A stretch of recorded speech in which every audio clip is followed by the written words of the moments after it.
Hola, muy buen día, colegas ingenieros. Hoy les vamos a hablar sobre conceptos básicos.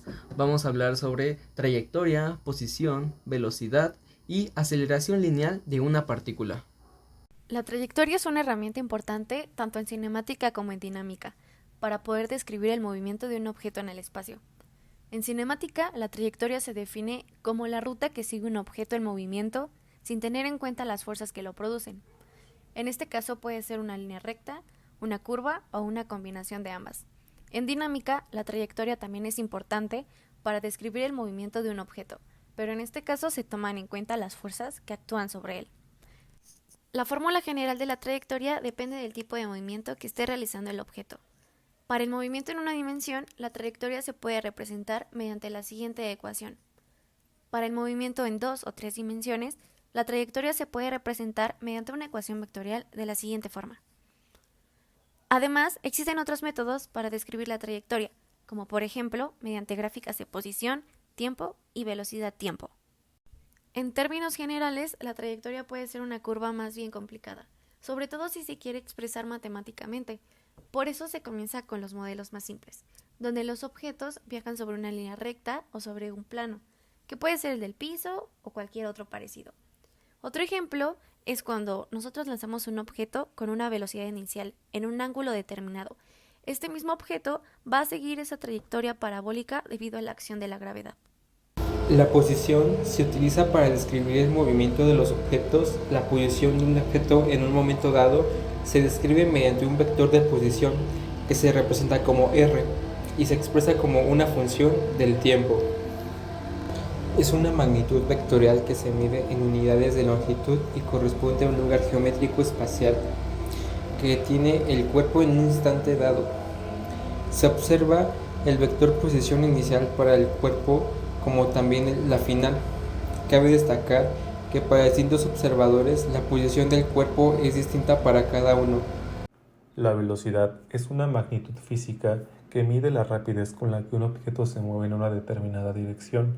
En términos matemáticos, se define como la relación entre la distancia recorrida por el objeto y el tiempo que tarda en recorrerla.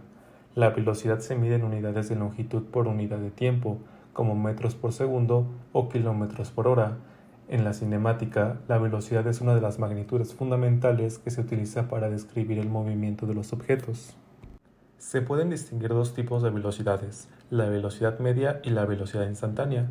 La velocidad media se calcula dividiendo la distancia total recorrida sobre el tiempo total transcurrido. Por otro lado, la velocidad instantánea es la velocidad que tiene un objeto en un instante concreto de tiempo. En conclusión, la velocidad es una magnitud fundamental en la cinemática y la dinámica, que se utiliza para describir el movimiento de los objetos y con ello calcular la aceleración y las fuerzas que actúan sobre ellos. Teniendo en claro los aspectos de la velocidad, hablaremos de un tema muy importante que va de la mano de esta, que es la aceleración, que es una magnitud que indica cómo cambia la velocidad del objeto en una velocidad de tiempo. Como la velocidad es una magnitud vectorial, es decir, que posee una dirección, la aceleración también lo es. Normalmente se presenta con el signo A y su unidad de medida en el sistema internacional es metro sobre segundo al cuadrado. Bueno, estas fuerzas pueden producir aceleraciones que hagan que los objetos aumenten sus velocidades o disminuyan. Es importante tener en cuenta que cuando trabaja con vectores es indispensable definir direcciones. Si por ejemplo, definamos el este como la dirección positiva del movimiento, entonces una aceleración positiva siempre implica un aumento de velocidad. Sin embargo, una aceleración negativa puede indicar una disminución de velocidad en la dirección de este, o bien un aumento en la dirección del oeste. Pongamos varios ejemplos para que esto quede más claro. Cuando un vehículo arranca estando detenido, es decir, su velocidad cero, en un marco de referencia inercial y viaja en línea recta a velocidades crecientes, está acelerando en la dirección de la marcha. Si el vehículo gira, se produce una aceleración hacia la nueva dirección y cambia su vector de movimiento.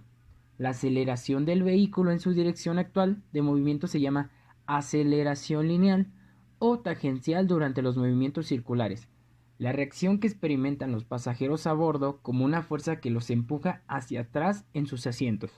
Varios de los ejemplos de la aceleración lineal en los que nos encontramos cotidianamente son el esquiar, el lanzamiento de una pelota, el empujar una caja, el patinar, el patear una pelota, el arrojarse de un paracaídas, la rueda de la fortuna y la montaña rusa. Otro ejemplo muy común es el metro. Con eso hemos acabado y muchas gracias por su atención. ¡Ey! ¡No te vayas todavía! Aquí tenemos más videos que te pueden gustar.